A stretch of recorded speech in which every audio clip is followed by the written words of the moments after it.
321 জন যে খুন হয়েছে বিজেপির কর্মকর্তা কার্যকর্তা প্রার্থী, সেগুলো তো সব অভিষেকের সঙ্গে দেখা যেত, মমতার সঙ্গে দেখা যেত। তাদের নিয়ে তো একটা শব্দ খরচা করেনি। 21-এর পরে কি ঘটেছিল পশ্চিমবাংলার বুকে? কি ঘটেছিল পশ্চিমবাংলার বুকে 21-এর পরে? ঘর দোর জ্বালিয়ে দেওয়া, পুড়িয়ে দেওয়া। মমতা ব্যানার্জি এবং Abhishek Banerjee, they will be paid back by their coins. গতকাল প্রাক্তন মুখ্যমন্ত্রী মমতা বন্দ্যোপাধ্যায়ের গাড়ির উপর এই হামলার ঘটনা প্রসঙ্গে অভিষেক বন্দ্যোপাধ্যায় অভিযোগ করেন যে এর পিছনে প্রত্যক্ষ ইন্ধন রয়েছে। কেন্দ্রীয় স্বরাষ্ট্রমন্ত্রী এবং প্রধানমন্ত্রীর প্রত্যক্ষ ইন্ধনেই মমতার উপরে হামলা হয়েছে।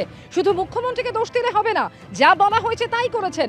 দিল্লির নেতাদের নির্দেশ পালন করেছেন মুখ্যমন্ত্রী শুভেন্দু অধিকারী, এমনই বক্তব্য অভিষেক বন্দ্যোপাধ্যায়। এই সরকার দিল্লির তল্পিবাহক হিসেবে কাজ করছে, জমিদারদের অঙ্গুলি হেলনে চলছে। এবং কালকের যে ঘটনা, আমি এটা অত্যন্ত স্পষ্টভাবে বলতে চাই, শুধু রাজ্যের মুখ্যমন্ত্রী শুভেন্দু অধিকারীকে দোষ দিলে হবে না। এর পিছনে প্রত্যক্ষভাবে মদত দিল্লির নেতাদের রয়েছে। দেশের প্রধানমন্ত্রী, দেশের স্বরাষ্ট্রমন্ত্রী, দিল্লির সর্বোচ্চ নেতৃত্ব ইন্ধন এবং মদত না থাকলে এদের সাহস হবে না এই ঘটনা ঘটানো। পুরোপুরি মদত দিয়েছে দেশের প্রধানমন্ত্রী, স্বরাষ্ট্রমন্ত্রী এবং বাংলার মুখ্যমন্ত্রী শুভেন্দু অধিকারী এটা এক্সিকিউট করেছে। তিনি তো কৃতদাস, তাকে যা বলছে তিনি তাই করছেন। 321 জন যে খুন হয়েছে বিজেপির কর্মকর্তা কার্যকর্তা প্রার্থী, সেগুলো তো সব অভিষেকের সঙ্গে দেখা যেত, মমতার সঙ্গে দেখা যেত।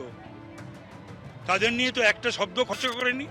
21-এর পরে কি ঘটেছিল পশ্চিমবাংলার বুকে? কি ঘটেছিল পশ্চিমবাংলার বুকে 21-এর পরে? ঘর দোর জ্বালিয়ে দেওয়া, পুড়িয়ে দেওয়া।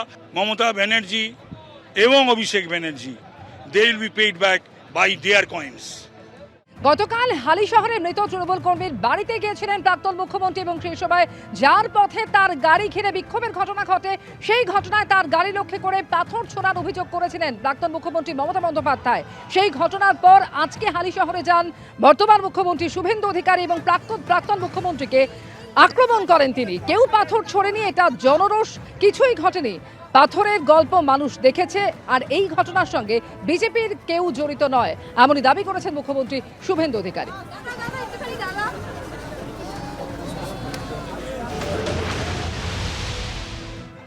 কমপ্লিটলি পাবলিকের জনরোষ হয়েছে, কিচ্ছু হবে না। কেউ পাথর ছোড়েনি, ছবিতে পুলিশ দেখেনি। জনরোষ জনরোষ। এত চুরি করেছেন, আপনি পুলিশকে জানিয়ে আসলে আমি সব ব্যবস্থা নিতাম। Responsibility goes to police. আপনি পুলিশকে জানিয়ে আসেননি, পুলিশকে আপনি কোনো সুযোগই দেননি। তারপরেও আমি বলবো কিছুই ঘটেনি। আর আপনার ওই পাথর টাথরের গল্প, ওগুলো সব মানুষ দেখেছে।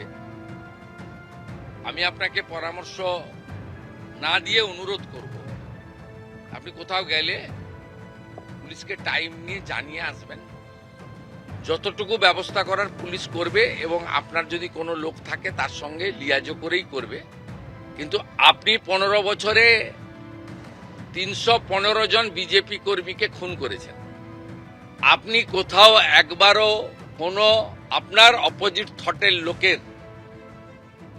বাড়িতে গিয়ে সহানুভূতি দেখিয়েছেন এ উদাহরণ নেই। কিন্তু আপনার দলের কর্মী এবং আপনার দলের কর্মী স্ত্রী, যিনি তৃণমূল কংগ্রেসের এখানকার কাউন্সিলর, তার বাড়িতে রাজ্যের মুখ্যমন্ত্রী হাই লেভেল টিম নিয়ে এসে পরিবার যা যা চেয়েছে প্রাথমিকভাবে সেটা পূরণ করার মধ্য দিয়ে একটা মুখ্যমন্ত্রীর শুধু দলের নয়, রাজ্যের, এটা আপনাকে আমি বুঝিয়ে দিয়ে গেলাম, শিখিয়ে দিয়ে গেলাম। যেটা আপনি করতে পারেননি সেটা শুভেন্দু অধিকারী করার চেষ্টা করুন। নিজের বিধানসভা এলাকাতে বিক্ষোভের মুখে পড়লেন বিজেপির বিধায়ক। মন্তেশ্বরে বিধায়কের গাড়িতে হামলার ঘটনা ঘটল। পূর্ব বর্ধমানের মন্তেশ্বরে প্রকাশ্যে চলে এলো গোষ্ঠীদ্বন্দ্ব। বিধায়কের গাড়িতে হামলা হলো। বিধায়ক গোষ্ঠীর বিরুদ্ধে হামলার অভিযোগে বিক্ষোভ এবং ভাঙচুরও করা হয়। দলের বিরোধী গোষ্ঠীর বিক্ষোভ, বিধায়ককে উদ্ধার করল পুলিশ। কর্মীদের মধ্যে অশান্তির খবর পেয়ে যেতেই হামলা এবং হেনস্থা করা হয়।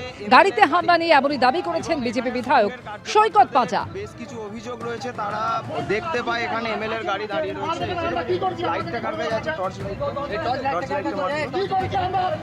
লাইটটা মার।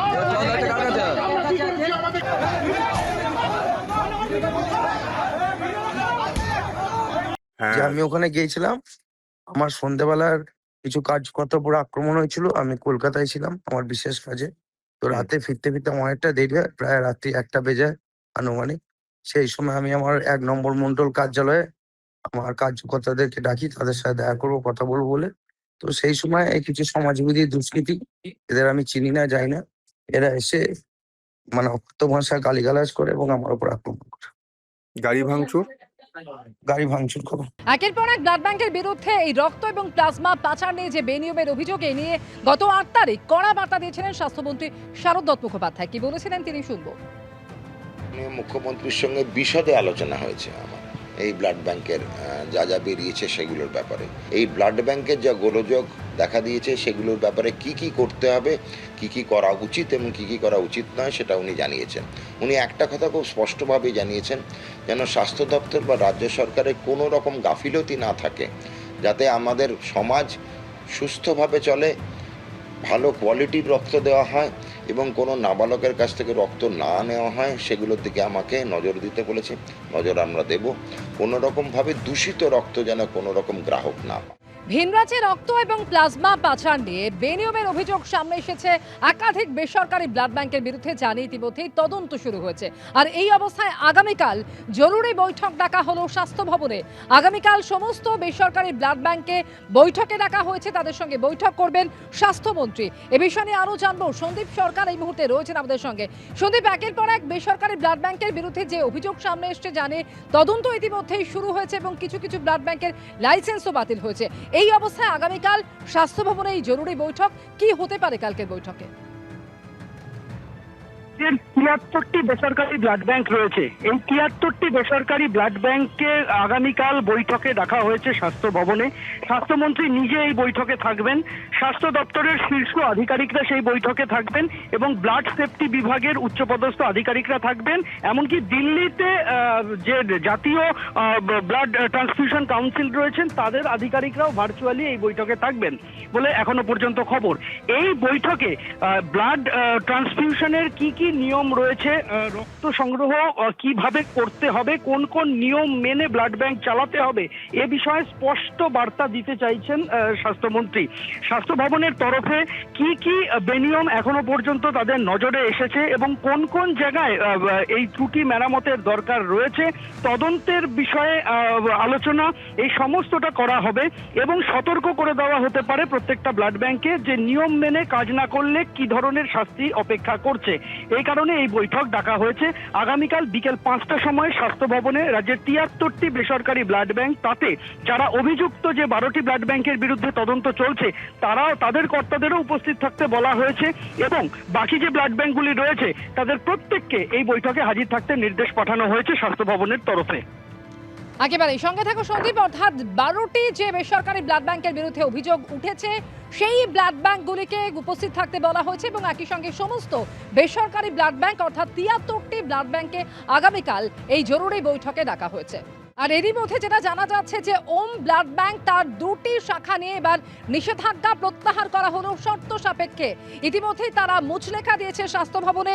ওম ব্লাড ব্যাংকের 2টি শাখা শক্তিগড় এবং রানীগঞ্জে, এই 2টি ব্লাড ব্যাংকের ওপর নিষেধাজ্ঞা তুলে নেওয়া হলো। এ বিষয়ে নিয়েও আরও জানবো, সন্দীপ সরকার রয়েছেন আমাদের সঙ্গে টেলিফোনে। সন্দীপ, এই ওম ব্লাড ব্যাংকের 2টি শাখার উপর যে নিষেধাজ্ঞা, সেই নিষেধাজ্ঞা প্রত্যাহার করে নেওয়া হলো। একেবারেই তাই। 12টি ব্লাড ব্যাংকের উপরে নিষেধাজ্ঞা জারি হয়েছিল যে তারা রক্তদান শিবির থেকে রক্ত সংগ্রহ করতে পারবেন না। সেই নিষেধাজ্ঞা 2টি ব্লাড ব্যাংকের ক্ষেত্রে তুলে নেওয়া হলো।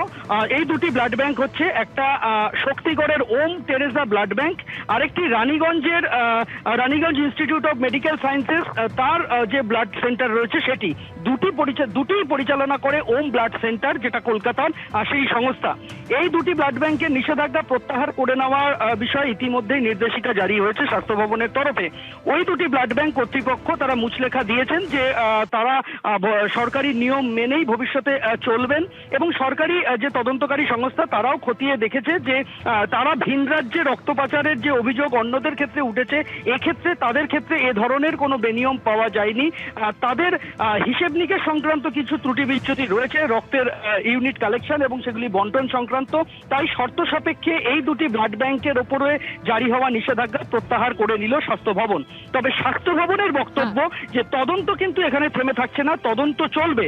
এই যে 12টি ব্লাড ব্যাংকের ভূমিকা তদন্ত করে দেখা হচ্ছে, এই 12টি ব্লাড ব্যাংক জানুয়ারি থেকে জুন মাস পর্যন্ত 6 মাসে 2.5 লক্ষ ইউনিটের বেশি রক্ত সংগ্রহ করেছে বিভিন্ন রক্তদান শিবির থেকে, যেখানে গোটা রাজ্যে 69টি বেসরকারি ব্লাড ব্যাংকের মোট সংগৃহীত রক্তের পরিমাণ 4,10,000, অর্থাৎ 4,10,000 ইউনিট রক্ত সংগ্রহ করেছে গোটা রাজ্যের 69টা ব্লাড ব্যাংক। আর এই তার 4,10,000-এর মধ্যে শুধুমাত্র 12টি ব্লাড ব্যাংক সংগ্রহ করেছে 2,52,000 ইউনিটের বেশি রক্ত।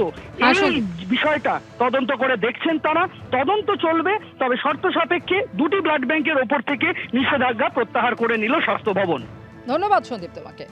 এবিপি আনন্দ, এগিয়ে থাকে, এগিয়ে রাখে।